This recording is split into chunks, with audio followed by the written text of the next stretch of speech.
Olivier Guérin, encore un superbe partenaire, hein. Je crois que la ville de Nice et sa direction de la santé sont vraiment des vénards, hein. Exactement.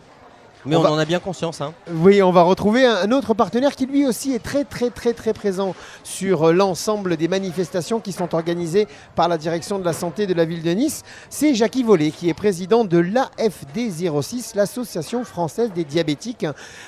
C'est important, Jackie Vollet, d'être présent sur ces grandes manifestations pour mettre le diabète, cette maladie quand même qui commence à prendre beaucoup de place, hein, dans la santé française, en avant. Oui, parce que le diabète pourrait être évité si les personnes comprenaient l'importance de l'activité physique. Et je pense que dans cet Euro 2016, eh bien, ça a été une belle opportunité de montrer que l'AFD 06, l'Association des diabétiques des Alpes-Maritimes, était présente pour sensibiliser la population à ce risque de diabète, mais surtout pour éloigner ce risque de diabète et permettre peut-être à ceux qui sont déjà atteints de diabète eh bien, de rejoindre cette activité physique qui est tellement importante et qui fait partie aussi de ces soins qui vont permettre au diabète de reculer. Alors justement, comment on arrive à communiquer justement sur cette maladie et surtout, est-ce que c'est simple de se faire dépister? Alors, le diabète, c'est une maladie qui est sournoise parce que quand on a du diabète, c'est quelque chose qui ne se ressent pas, on n'a pas l'impression d'être malade. Et c'est souvent accidentellement que l'on s'aperçoit qu'une personne est atteinte de diabète. Il faut savoir qu'il y a plusieurs sortes de diabète. Il y a le diabète qui est une maladie immunitaire et qui est le diabète de type 1 qui va toucher la population des enfants, des jeunes adultes. Et ce diabète, eh bien, il est inévitable puisque c'est un accident de parcours et il est difficile de pouvoir l'éviter. Par contre, en ce qui concerne le diabète de type 2, c'est le diabète de la maturité, à partir de 40 ans, souvent lié à une mauvaise hygiène de vie, à un surpoids, à une obésité, à une hygiène alimentaire déséquilibrée. Et c'est sur cette partie-là que l'on peut justement agir pour le diabète. Alors c'est vrai que c'est une maladie silencieuse, donc les personnes atteintes de diabète eh bien, ne le savent pas et c'est souvent après 7 à 12 ans que cette personne est atteinte d'une maladie que, eh bien, on va s'apercevoir que le diabète a fait son chemin et que cette personne est donc atteinte de cette maladie qui est une maladie chronique.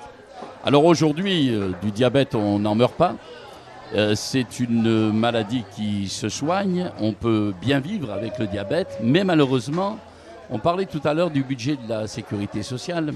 Et je pense que notre système de santé, le système des assurances maladie, eh bien, est de plus en plus dans des difficultés parce qu'il faut savoir que le diabète, par exemple, ça représente 17 milliards d'euros dans le budget de la sécurité sociale.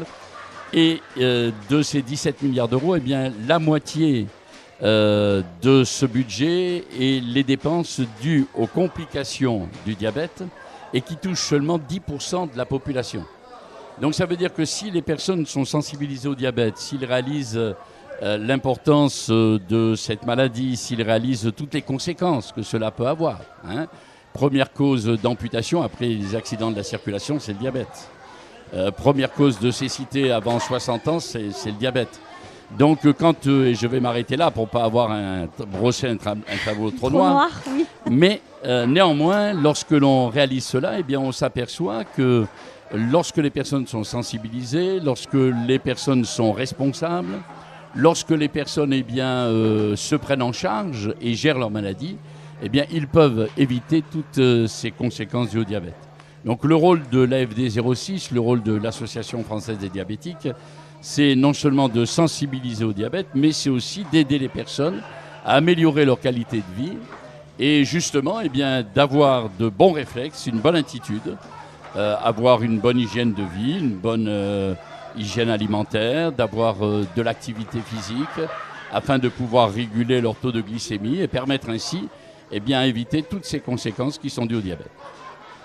Donc sur la fan zone, difficile de faire du dépistage. Par contre, il y a des journées, il y a des moments où il y a des dépistages, dont cette fameuse journée mondiale du diabète que nous avons organisée l'année dernière sur la place Garibaldi. Malheureusement, le lendemain de ces sombres attentats que nous avons connus à Paris, il y a eu une grosse affluence le jour de cette journée mondiale du diabète et plus d'1 millier de dépistages, je crois. Oui, c'est ça. Il faut savoir qu'à chaque fois que l'on fait une lecture glycémique, C'est-à-dire que l'on prend une goutte de sang et que l'on analyse rapidement cette goutte de sang en quelques secondes, on peut savoir si le taux est élevé. Il faut savoir que lorsque à 2 fois il y a 1,26 g de taux de glucose dans le sang, eh bien la personne peut être considérée comme avoir un risque de diabète, et c'est seulement une analyse de sang veineuse qui va permettre de pouvoir diagnostiquer le diabète et qui va pouvoir poser ce diagnostic. Mais néanmoins, cette sensibilisation au diabète et ces dépistages que nous faisons sur la voie publique permet quand même à un bon nombre de personnes eh bien, d'éviter les conséquences dont je parlais tout à l'heure et de réaliser qu'il faut tellement peu de choses pour devenir diabétique. Et donc là aussi, non seulement la piqûre au bout du doigt, non seulement la goutte de sang qui est analysée, mais surtout sensibiliser pour une meilleure hygiène de vie. Professeur Olivier Guérin, c'est important de se retrouver sur la voie publique, justement, de retrouver la santé sur la voie publique pour aller au-devant du citoyen. Alors pour reprendre ce que vient de dire Jackie Vollet et l'étendre à d'autres maladies chroniques, le diabète, je pense aussi à l'hypertension artérielle, ce sont des maladies silencieuses qui en fait abîment notamment le système cardiovasculaire sur la longueur des années. Mais ce sont des maladies silencieuses, ça veut dire quoi chez nous, en jargon médical? Ça veut dire qu'il n'y a pas de symptômes. Vous ne ressentez rien. Quand vous commencez à ressentir, ce sont des complications que vous ressentez. Et c'est déjà trop tard parce que dans ce cas-là, ça veut dire que ça fait des années que vous aviez ces problèmes de diabète, donc trop de sucre dans le sang, ou d'hypertension, donc trop de pression dans les artères depuis des années. Et lorsque les symptômes arrivent, c'est trop tard. Voilà, d'où l'enjeu du dépistage. Et c'est pour ça que dans ces éléments de lien avec la population et sur la voie publique, ça permet deux choses finalement. Un, de sensibiliser de toute façon en disant attention, c'est pas parce que vous ne sentez rien, que vous êtes bien portant, que vous vous sentez bien portant, qu'il n'y a pas de maladies silencieuses qui ne sont pas là en train de vous abîmer votre état de santé alors que vous n'en savez rien. Et le deuxième élément, c'est que ça nous permet de faire des actions de dépistage. Alors comme l'a très bien dit Jackie, ce ne sont pas des diagnostics qui sont faits sur la voie publique. Les diagnostics, ça se fait dans un cadre parfaitement encadré et dans un univers sanitaire et médical. Évidemment, un diagnostic, c'est posé par un médecin. Mais ça permet d'alerter et de dire ah là, attention, là, faites attention, ça fait 2 fois là, que vous avez des glycémies au-dessus d'un 26 sur deux dépistages différents. Allez consulter, faites-le vraiment. Ça permet d'informer des risques en disant si vous ne le faites pas alors que vous êtes diabétique, vous allez vous retrouver avec des problèmes dans quelques années, et des gros problèmes qui vont nuire à votre qualité de vie d'une manière très importante. Vous savez, le diabète, Jackie le disait, maintenant en France on n'en meurt plus, c'est vrai. D'ailleurs, quand c'est pris en charge dans un bon délai, c'est-à-dire assez tôt dans la maladie, nos concitoyens diabétiques ont la même espérance de vie que ceux qui n'ont pas de diabète. Parce que maintenant, on sait le faire, on sait prendre en charge.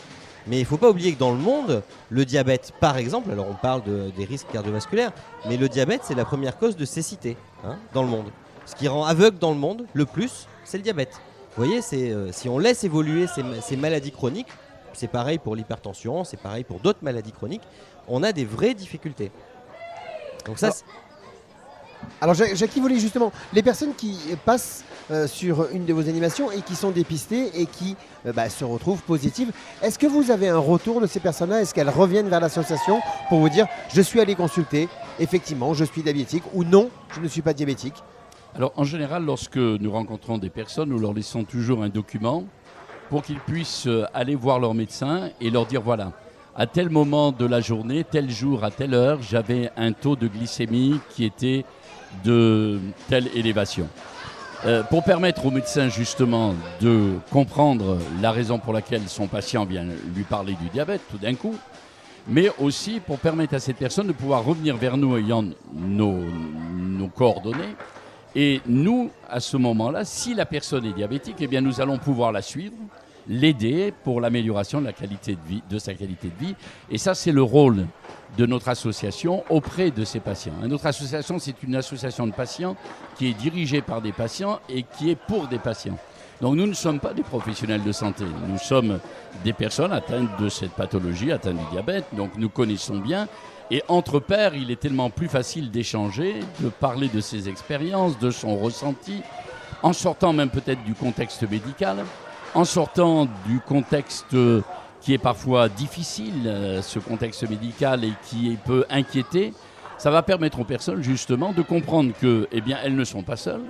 Il faut quand même savoir qu'il y a plus de 3 millions de personnes en France qui sont atteintes de diabète. Et dans les Alpes-Maritimes, il y a environ 40 000 personnes, 40 000 personnes atteintes de diabète. Donc c'est pas une personne, c'est vraiment une maladie chronique la plus répandue dans notre pays. Et ça va permettre aux personnes justement d'avoir une meilleure gestion de leur maladie. Et nous avons donc toutes sortes d'activités qui vont leur permettre de prendre vraiment en charge ce diabète. Et je reviens à ce que disait le professeur Guérin, pour éviter toutes ces complications qui ne sont pas des moindres. Eh bien, merci. Oui. Merci beaucoup. Merci beaucoup. Jackie C'est Vollet, vrai que- président de l'AFD 06, Association française des diabétiques. Comment on peut vous joindre si on a besoin justement d'avoir des renseignements sur l'association? Alors, nous avons un mail, le afd.alpemaritime@gmail.com. Nous avons un téléphone, le 04 89 03 53 26, et également un portable, 06 95 96 25 72. On mettra tous ces renseignements sur le podcast pour que les gens puissent vous retrouver facilement. Merci beaucoup, Jackie Vollet. C'est moi qui vous remercie.